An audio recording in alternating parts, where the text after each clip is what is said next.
So today on the Project Mustang, well, no other projects I've got, so Project Mustang it is. Today, well, last week we ended up on a bad note of it playing up again. We had it working, we had a really good drive, me and Dan.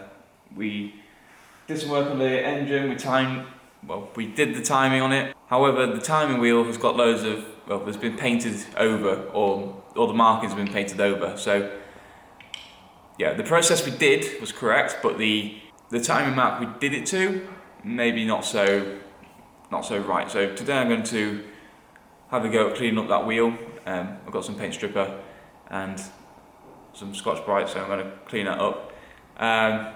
Also, the way the issue is happening, I've had a way to think about it, and I think I've got a theory of what's happening, but I'm not too sure on that, so let me explain what that is. So the issue is, at the moment, when this is plugged in, so when you do your timing, you have this unplugged. This is a vacuum port from the carburetor to advance the timing in the distributor.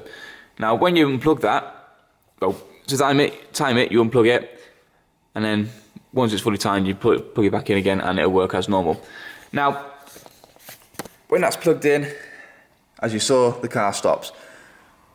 When you put the car into a gear, so whether it's drive, the 2, the 1 on the drive settings, or reverse, the car wants to stall, but it doesn't quite. But I mean, last week I really struggled to get it up that little ramp to get it here, because Theo's been driving his BMW this week. But both of them things work off a vacuum circuit. So there's a leak somewhere and air is getting into that circuit.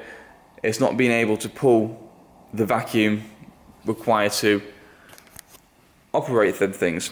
So one theory is that this spacer that I installed last week, something's leaking, some air's getting through there, or through the vacuum port out the back. Now that's only got a little cheap cap on it, so I need to look at that cap and see if that's okay. A quick test is I've got some more, so I can quickly change that, and if it works straight away, then I know what it is. Also, with this vacuum advance, I want to check if that works. So I've got a vacuum pump, a hand-held vacuum pump. You just attach the pipe to that, and you just suck the air out of it, and you'll see it move. So I'm going to try and do that as well.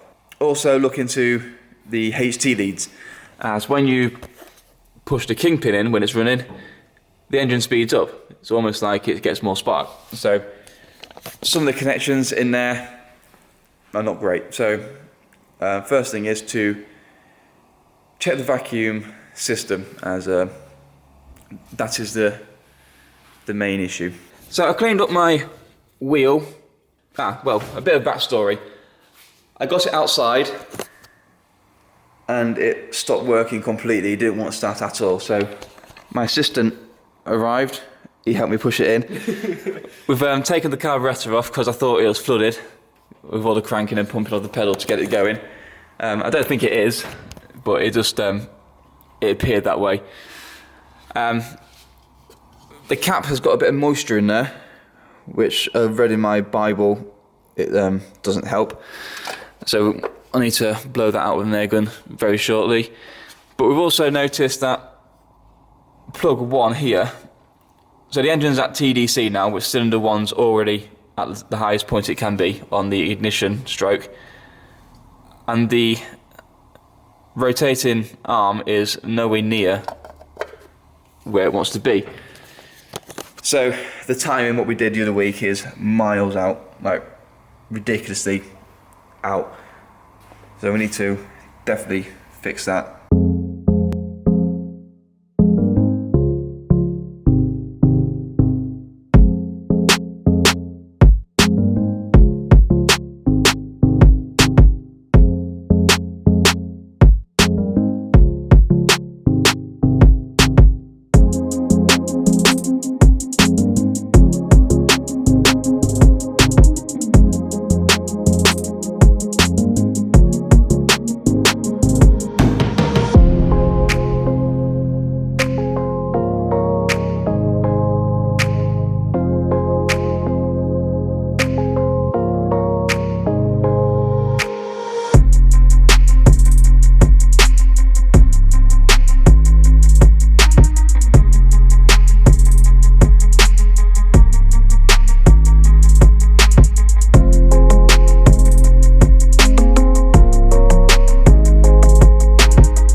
So, what we did last week was wrong. Yes, we did it the right way, but to the wrong thing. So, in my Haynes manual I got for the car, there's 2 measurements.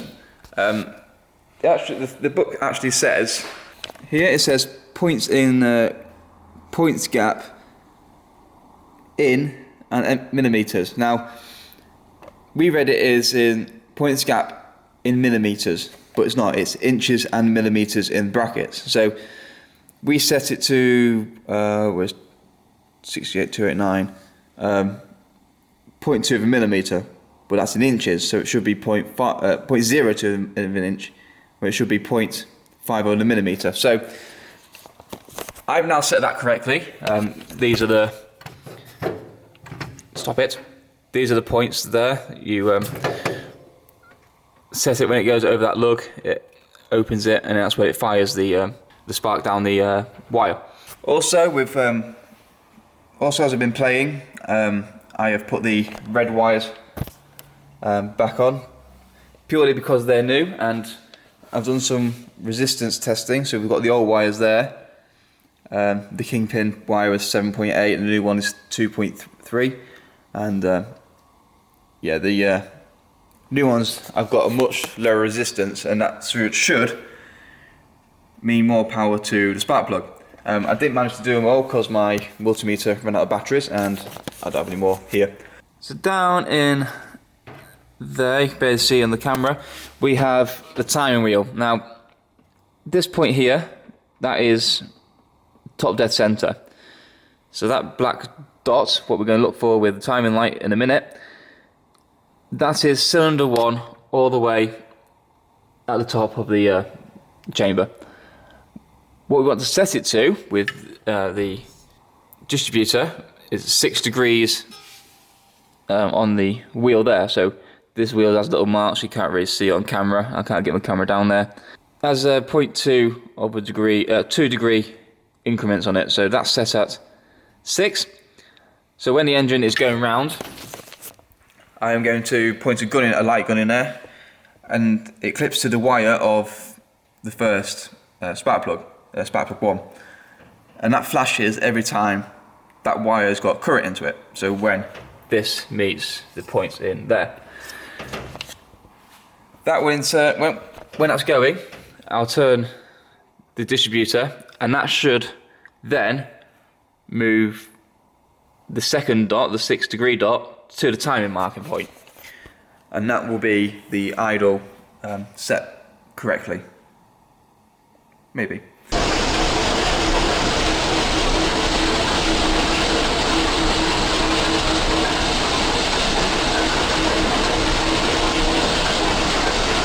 So an update on where I'm at today. The timing I think is good. I think I've solved that issue. But another issue is it's not firing as it should.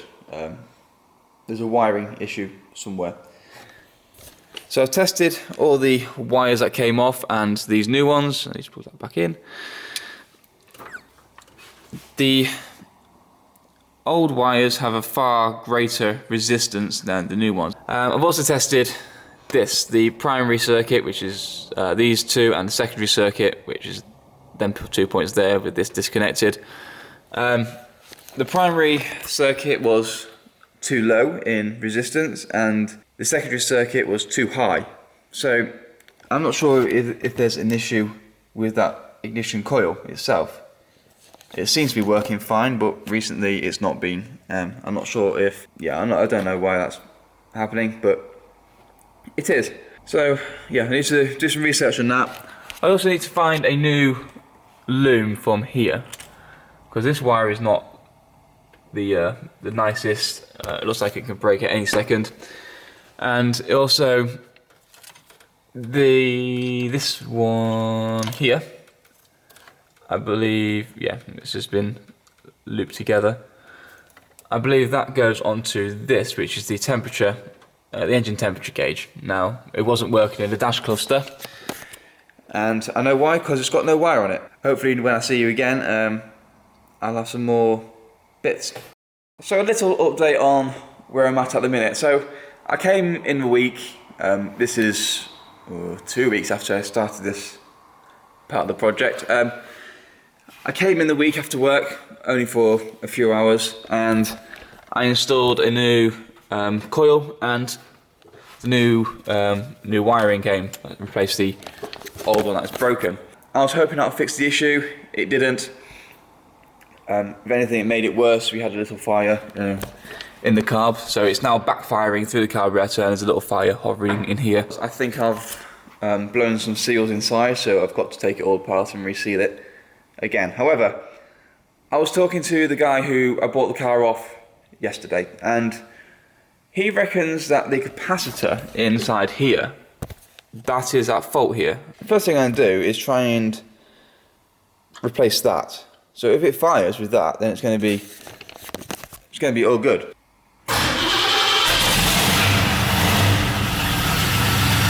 That was it.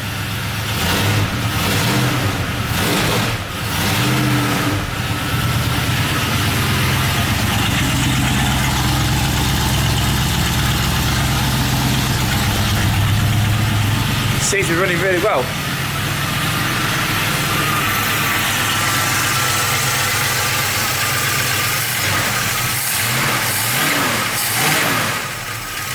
You do not know how much this little £10 part, how much hassle this has caused me. I mean, I have had 2 days here at the unit figuring out what is wrong with it. Now, I bought a new coil, which is another 60 quid, but everything, a new timing system, new plugs, new leads, capacitor, that was a new one. And I must have timed it about 4 or 5 times just to make sure I'm not being an idiot and done it wrong, as it's the first time I've ever done that. Yeah, with the old one in, it works fine. I've got a new one on the way anyway. Keith sorted me out with that. So I think the next thing to do is go out for a drive after I've fixed the carburetor, but you don't want to see that again. I've already done that once. That's it for now. Hopefully next week, it will be on the road finally. Able to use it for work a few times. And I can't believe that. That one little thing's caused all that fuss. At the same time, it's not bad. I know it's all new now. It's had a good service. It's had lots of new parts on it, so I know this is good to go for another year or 2 now. So in that way, it's been worth doing. So anyway, that's it for now. Like and subscribe if you're new, and yeah, I'll see you in the next one.